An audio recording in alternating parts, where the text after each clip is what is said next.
J'ai versé l'acide dans le café de mon frère ce matin-là. Pas assez pour le tuer. Juste pour que sa peau parfaite se torde comme un masque de carnaval fondant sous la pluie. Mes parents. Ces statues de marbre polies par des décennies d'hypocrisie bourgeoise.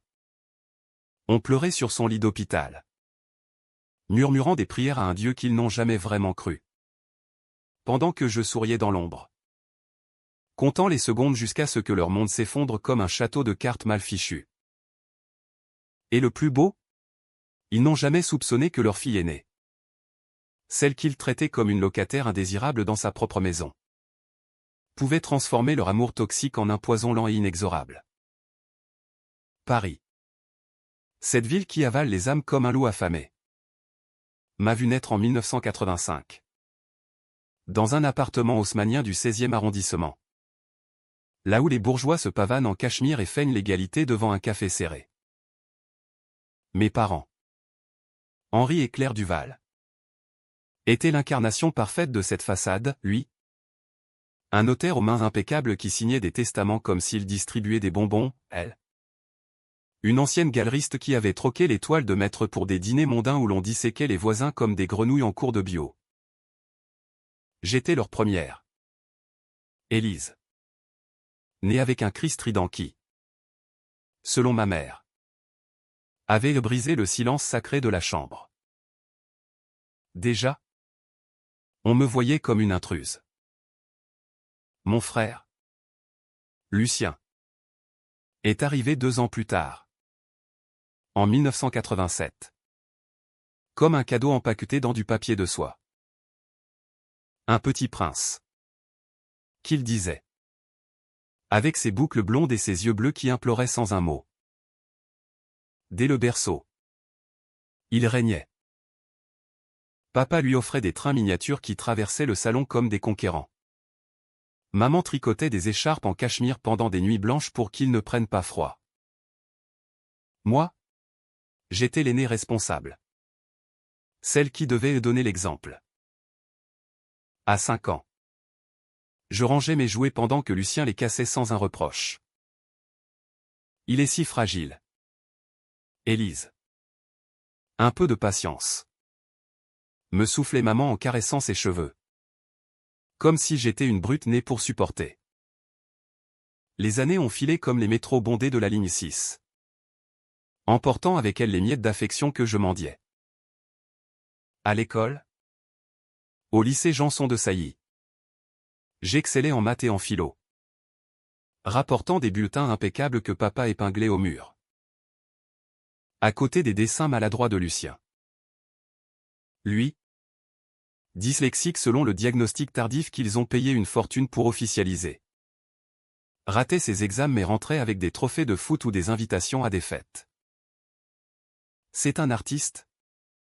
Pas un rat de bibliothèque. Justifiait maman. Les yeux humides. Et moi? La rat de bibliothèque. Je passais mes soirées à réviser pendant qu'il l'emmenait au Stade de France. Hurlant son nom comme s'il marquait l'égalisation en finale. À 18 ans. J'ai décroché mon bac avec mention. Direction Sciences Po pour un master en droit des affaires. Lucien. Lui. A atterri à l'ESSEC sans passer par la case révision. Grâce à un piston de papa chez un alumni. Tu dois te débrouiller seul. Élise. C'est la vie? M'avait-il lancé en me tendant les clés de l'appartement familial quand j'avais annoncé mon départ pour un stage à Bruxelles. Rentrer? Pas question. À 22 ans. Diplômé. J'ai trouvé un job chez un cabinet d'avocats du boulevard Saint-Germain.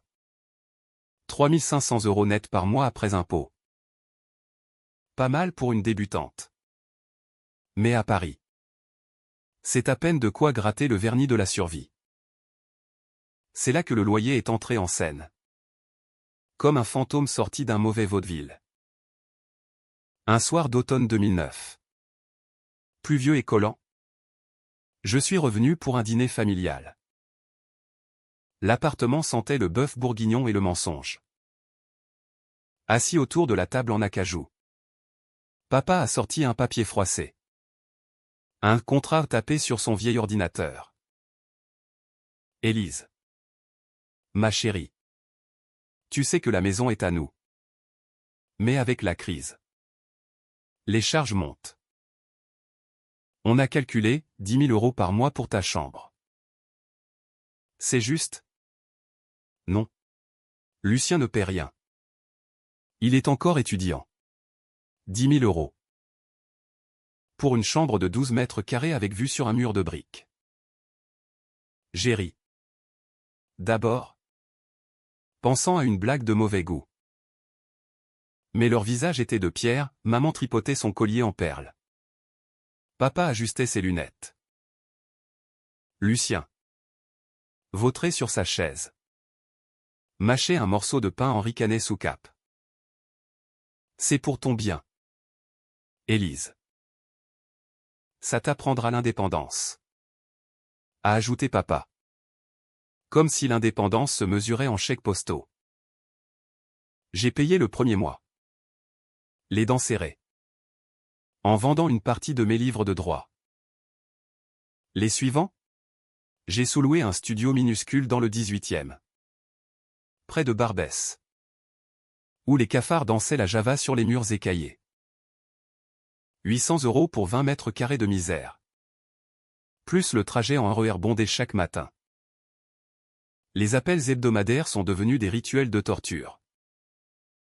As-tu envoyé le virement? Élise? Lucien a besoin d'un nouveau costume pour son stage chez LVMH. Maman? Toujours la voix douce comme du miel empoisonné.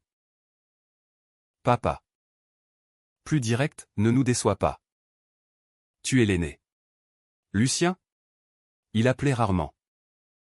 Mais quand il le faisait, c'était pour se vanter, une promotion imaginaire. Une copine mannequin. Une voiture de sport prêtée par un oncle. T'inquiète. 6. T'es forte. Toi. Moi. J'ai de la chance. De la chance. Le mot me rongeait comme un ulcère. Mon job grimpait, à 25 ans. J'étais associé junior. Gérant des fusions-acquisitions pour des multinationales qui avalaient des empires comme des amuse-bouches. 8 000 € net. Puis 12 000. Mais Paris est une maîtresse vorace, loyer. Impôts. Resto solitaire pour noyer la rage. Je payais encore ce maudit loyer familial. Un gouffre qui me forçait à des nuits blanches à calculer des bilans pour les autres pendant que les miens sombraient. J'ai commencé à noter tout, date des virements. Messages vocaux où maman suppliait pour juste un peu plus. Lucien veut un appartement à lui. Un journal intime en Excel. Froid et implacable. Comme un dossier d'instruction au tribunal. La fissure s'est élargie un soir de Noël 2012. Réveillon au champagne millésimé. Sapin scintillant sous les guirlandes de chez Fauchon. Lucien annonce ses fiançailles avec une héritière du 7e. Une blonde aux lèvres botoxées nommée Sophie. Papa trinquait. Maman pleurait de joie. Moi? J'ai offert un foulard banal. Reçu en échange un baiser distrait sur la joue. Élise. Tu devrais trouver quelqu'un. À ton âge. A glissé maman. Comme si mon célibat était une anomalie génétique. Plus tard. Dans la cuisine. Lucien m'a coincé, écoute. 6. Si t'as besoin de fric pour ton loyer. Je peux t'en prêter. Mais rembourse vite. 1. Son sourire carnassier. Ses dents blanches comme des lames. C'est là que la graine de la revanche a germé. Pas dans un éclat de fureur. Mais dans un froid calcul.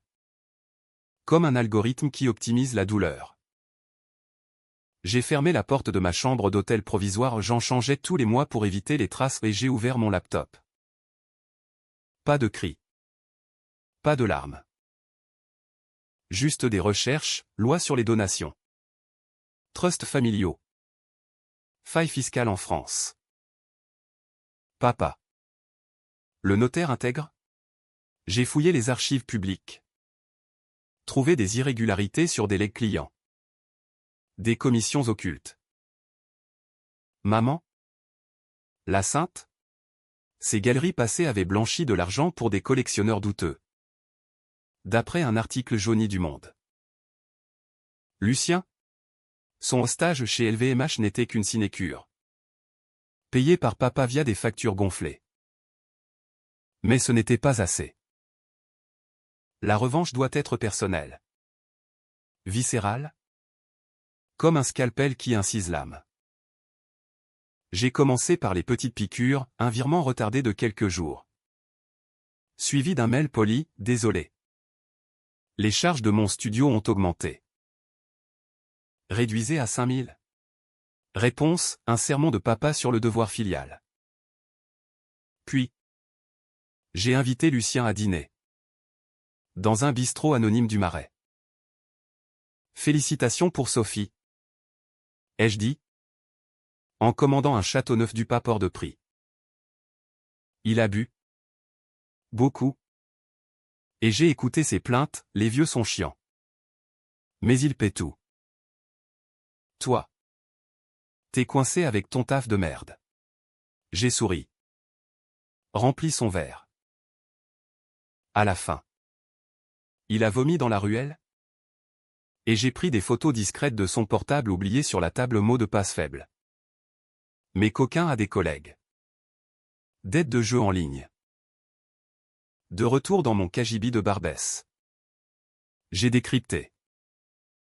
Lucien jouait au poker en ligne. 50 000 € de pertes camouflées par des prêts familiaux. Sophie? Pas si riche, son père avait fait faillite en 2008. Masqué par des offshore. J'ai compilé un dossier.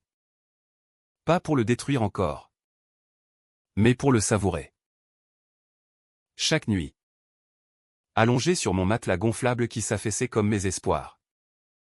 Je revivais les scènes, le premier jouet brisé. Le premier bulletin ignoré. Le premier chèque arraché à mon compte. La rage n'était plus brûlante, elle était froide. Cristalline. Comme la Seine gelée en hiver. Je n'allais pas les tuer au trop vulgaire. Trop rapide. Non. Je les forcerais à se regarder en face. À voir le monstre qu'ils avaient créé en moi. Le printemps 2013 a apporté les premières floraisons de mon plan. J'ai démissionné de mon cabinet. Prétextant un burn-out ou ironie du sort. Car je n'avais jamais été plus alerte. Avec mes indemnités et un petit coussin d'épargne. J'ai monté une structure, Duval Investigation.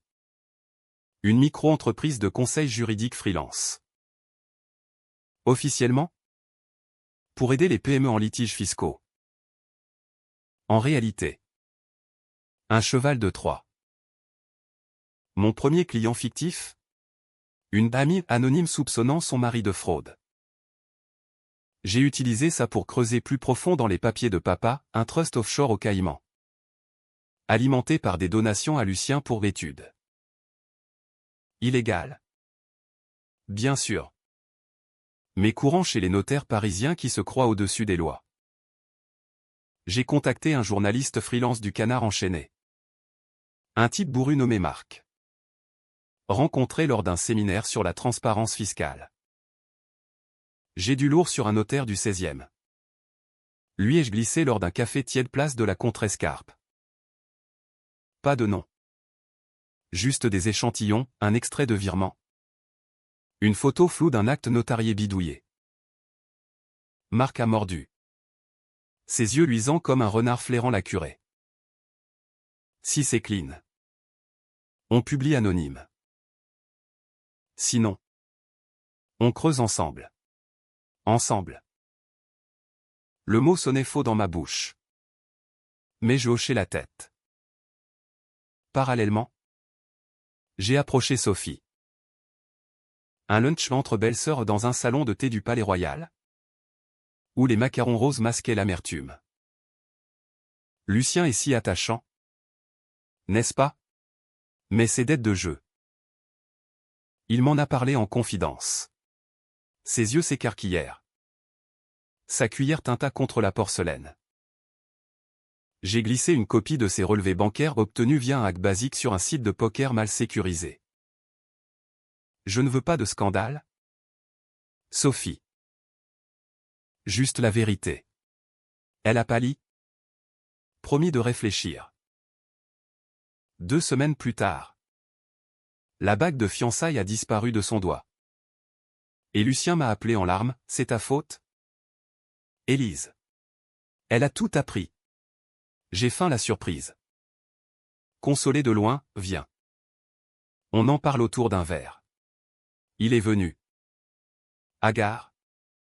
Dans mon nouveau bureau loué à Montparnasse, un espace coworking impersonnel. Avec vue sur les toits de zinc. Là. Je l'ai confronté. Doucement. Comme une thérapeute. Les parents t'ont gâté. Lucien. Mais la vie? C'est pas un conte de fées. Il a craqué. Avouer les dettes. Les mensonges. Même une liaison avec la secrétaire de papa. Je l'ai enregistré. Discrètement. Le micro de mon téléphone planqué dans un stylo. Pas pour le détruire, pas encore. Pour le manipuler. Maman a appelé le lendemain. Voix chevrotante, Élise. Lucien est déprimé. Peux-tu avancer le loyer? Il a besoin d'un psy. Le loyer. Toujours ce mot. Comme une chaîne rouillée. J'ai transféré 2000 €. Avec un mot, pour le psy. Et pour que vous voyiez un thérapeute familial. Tous les 3. Silence radio pendant des jours. Puis. Papa, c'est du chantage? J'ai ri intérieurement. Pas encore. Mais bientôt. L'été a chauffé les esprits comme un coup de Mistral. Marc le journaliste a publié un premier article, Fraude notariale, le scandale des legs fantômes dans l'Ouest parisien. Pas de nom. Mais des détails qui piquaient, un notaire du 16e. Des trusts au Caïman. Des donations à un fils prodigue. Papa a paniqué, j'ai vu les signes dans ses mails interceptés via un phishing enfantin, un faux lien urgent, nouvelle loi fiscale. Il consultait des avocats. Vidait les comptes. Maman organisait des dîners de réconfort pour Lucien. Qui squattait l'appartement? Job perdu chez LVMH après une erreur administrative que j'avais subtilement signalée via un type anonyme. Moi? J'ai grimpé. Mes consultations en freelance attiraient des clients réels, des ex-épouses spoliées. Des employés licenciés injustement. 15 000 € par mois. Cash. Assez pour arrêter les virements familiaux. Désolé? Plus de loyer. J'ai mes propres charges. Leur réponse, un courrier d'huissier. Réclamant 120 000 € d'arriérés. J'ai contre-attaqué avec un avocat le mien. Un requin du 8e arrondissement en prouvant que le contrat était nul, pas d'acte notarié. Cohabitation forcée. Victoire mineure. Mais le vrai combat couvait. Lucien a tenté le suicide. Ou du moins c'est ce qu'ils ont dit. Une overdose de Xanax. Trouvée par maman en rentrant d'une vente aux puces. Hôpital Necker. Tuyau et bip. J'y suis allé. Fleur en main. Le cœur battant d'un mélange de culpabilité et de triomphe froid. Il était pâle. Tubulaire. Murmurant, pourquoi tu me hais? Élise? Je me suis penché. Voix basse, je ne te hais pas. Je répare ce qu'ils ont cassé en nous. Il a pleuré, j'ai essuyé une larme. La mienne ou la sienne? La frontière s'effaçait. De retour. J'ai accéléré. Le dossier complet pour Marc, preuves irréfutables. Enregistrement. Mais. Publié. Et citez-moi comme source anonyme. L'article est sorti en septembre. Une bombe, le notaire Duval impliqué dans un réseau de fraude familiale. Photo floue de l'étude. Interview de victime que j'avais briefé. Papa suspendu par l'ordre des notaires. Enquête du parquet. Maman. Effondrée. Vendait ses bijoux pour payer les avocats. Lucien. En cure de désintox. Payante. 5 000 € par semaine. Mais la revanche n'était pas finie. J'ai organisé le climax, un dîner réconciliateur dans l'appartement haussmannien. Maintenant hypothéqué. Table dressée comme autrefois. Chandelle vacillante. Pour guérir? Ai-je dit. Ils sont venus. Brisés, papa voûté. Maman les yeux rougis. Lucien tremblant. J'ai servi le vin. Le bœuf. Les légumes. Et pendant le dessert? J'ai joué l'enregistrement final, la voix de Lucien confessant tout. Entrecoupé de mes notes sur les donations illégales. C'est moi qui ai tout orchestré. Ai-je déclaré. Calme comme une juge en robe. Pas par haine. Par justice. Vous m'avez loué comme une étrangère, maintenant. Payez le vrai prix. Papa s'est effondré en sanglots. Maman a hurlé. Lucien m'a fixé avec un mélange de terreur et d'admiration tordue. La police est arrivée le lendemain. Type anonyme le mien. Perquisition. Menottes. Moi? J'ai hérité de l'appartement. Par testament falsifié que j'avais anticipé. Non. Pas falsifié, juste. Révisé. Avec l'aide d'un notaire honnête. Aujourd'hui. 2015. Je vis là. Dans le silence des murs qui ont entendu tant de mensonges. Lucien est en prison pour fraude. Papa radié. Maman en maison de retraite payée par mes honoraires. La revanche? Un goût amer. Comme un café trop fort. Mais pour la première fois. Je respire libre. Sans loyer. Sans chaîne. Et dans le miroir. Je vois non plus la fille invisible, mais la femme qui a brisé le cycle. Paris continue de mugir dehors. Indifférente. Moi. J'ai appris, l'amour familial n'est qu'un contrat verbal. Et les miens l'ont rompu les premiers.